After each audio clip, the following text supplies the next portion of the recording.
Wara nuqqas ta' sentejn ħabba l-pandemija tal-COVID-19 reġgħet ittellet il-parata annwali tal-Scouts u l-Girl Guides.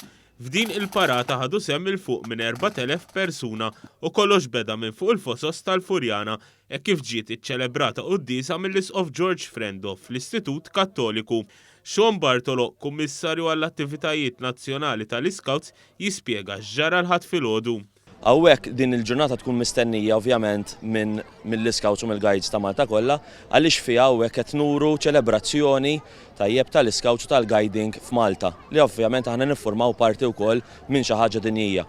Il-parata komplit mat-toroq tal-Belt Valletta fejn il-qofol tagħha kien quddiem il-Palazz tal-President fejn ingħata is-salut lill-President ta' Malta George Vella. Din il-parata spiċċat quddiem il-Berġa ta' Kastilja. Luisa Grek mill-Girl Guides tispjega l-irwol tal-Girl Guides fil-formazzjoni ta' tfal u żgħażagħ.